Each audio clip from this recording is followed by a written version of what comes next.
వర్గీకరణతో సహా ఇచ్చిన ప్రతి హామీని నెరవేర్చిన ఏకైక పార్టీ కాంగ్రెస్ మాత్రమే.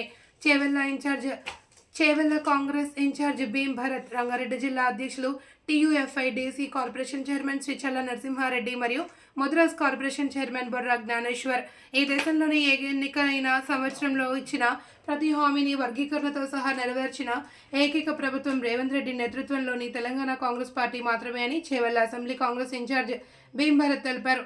బుధవారం నాడు బీసీలకు స్థానిక ఎన్నికల్లో రిజర్వేషన్, దళిత వర్గీకరణ అమలు నిర్ణయాలను ప్రభుత్వం తీసుకున్న నేపథ్యంలో భారీ ర్యాలీతో ముఖ్యమంత్రి రేవంత్ రెడ్డి చిత్రపటానికి పాలాభిషేక కార్యక్రమం అనంతరం ఏర్పాటు చేసిన కార్యకర్తల సమావేశంలో ఆయన ప్రసంగించారు. ఈ సందర్భంగా కాంగ్రెస్ ఇచ్చిన మాటను నెరవేర్చిన ముఖ్యమంత్రి రేవంత్ రెడ్డికి తెలంగాణ ప్రజల తరపున, ముఖ్యంగా చేవెళ్ల నియోజకవర్గ ప్రజల తరపున ప్రత్యేక ధన్యవాదాలు తెలిపారు. ఇందుకు సంపూర్ణంగా సహకరించి ప్రోత్సహించిన జాతీయ నాయకత్వానికి, ముఖ్యంగా మాజీ ఏఐసిసి అధ్యక్షులు తమ ప్రియతమ నాయకులు రాహుల్ గాంధీకి ధన్యవాదాలు తెలిపారు. కాంగ్రెస్ నాయకులు తదితరులు పాల్గొన్నారు. జరగడం కోసం, నెరవేర్చడం కోసం ఒక 30 సంవత్సరాలుగా కొనసాగుతున్నటువంటి పోరాటం అసెంబ్లీలో, సుప్రీంకోర్టులో, అన్ని కోర్టులలో కావచ్చు, అత్యున్నతమైనటువంటి సుప్రీంకోర్టులో వచ్చిన తీర్పు ఆధారంగా అసెంబ్లీలో బిల్లు ప్రవేశపెట్టి ఒక చట్ట రూపంగా తీసుకొచ్చి ఈ దేశంలో మొట్టమొదటగా ఎస్సీ సామాజిక వర్గాలను వర్గీకరణ చేసి ఆ విధంగా ఈ వెనుకబడినటువంటి కులాలకు న్యాయం జరిగే విధంగా తీసుకున్నటువంటి ఏదైతే సామాజిక ఎస్సీ వర్గీకరణ బిల్ ఏదైతుందో దానికి సందర్భంగా ముఖ్యమంత్రి రేవంత్ రెడ్డి గారికి, పట్టి విక్రమార్క గారికి, మంత్రివర్గం మొత్తానికి, కాంగ్రెస్ పార్టీకి, కాంగ్రెస్ అధిష్టానానికి, రాహుల్ గాంధీ గారికి, సోనియా గాంధీ గారికి, సోనియా గాంధీ గారికి, మల్లికార్జున ఖర్గే గారికి నేను ప్రత్యేకంగా ధన్యవాదాలు తెలియజేసుకుంటా ఉన్నా. ఎంతో మంది ఈ ఉద్యమంలో పాల్గొన్నారు, ప్రాణాలు పోడగొట్టుకున్నారు.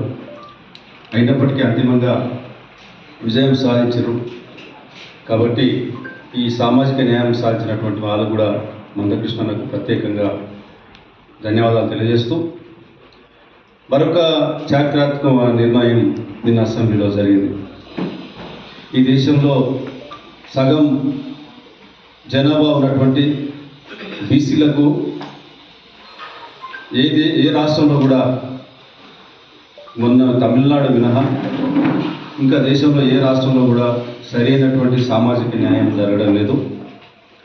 దాన్ని గుర్తించి మన నాయకుడు, మాజీ ఏఐసిసి అధ్యక్షులు రాహుల్ గాంధీ గారు గతంలో చెప్పినట్లుగా బీసీలకు సాధికారత కోసం వాళ్ళ రిజర్వేషన్ శాతాన్ని పెంచుతామన్న హామీలో భాగంగా మన తెలంగాణ ప్రభుత్వం, కాంగ్రెస్ ఇందిరమ్మ రాజ్యంలో తీసుకున్నటువంటి ఇంటింటి సర్వే, కులగణనతో పాటు సామాజిక గణన కూడా జరిగింది.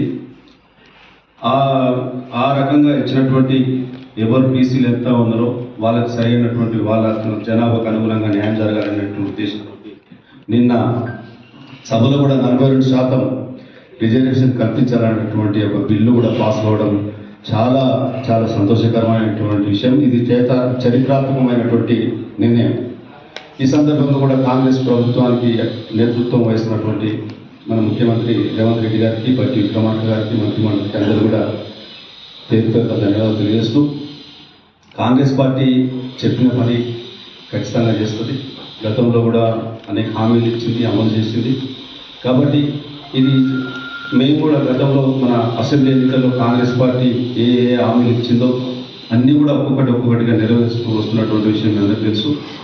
దాదాపు అన్ని ఇచ్చినటువంటి అన్ని హామీలను కూడా ఈరోజు అమలు చేసినటువంటి, కేవలం ఒక సంవత్సరం 13-14 నెలల కాలంలోనే నెరవేర్చినటువంటి ఏదైనా ఈ దేశంలో ప్రభుత్వం ఉందంటే అది కాంగ్రెస్ ప్రభుత్వం, అది తెలంగాణ ప్రభుత్వం, అది రేవంత్ అన్న గారి నాయకత్వంలో ఉన్నటువంటి తెలంగాణ ప్రభుత్వం అని సందర్భంగా తెలియజేస్తూ, ప్రజలందరూ కూడా ఈ కాంగ్రెస్ ప్రభుత్వాన్ని, కాంగ్రెస్ను ఆశీర్వదించాలని కోరుతూ నాకు ఈ అవకాశం ఇచ్చిన మిత్రులకు ధన్యవాదాలు తెలుసుకుంటాను.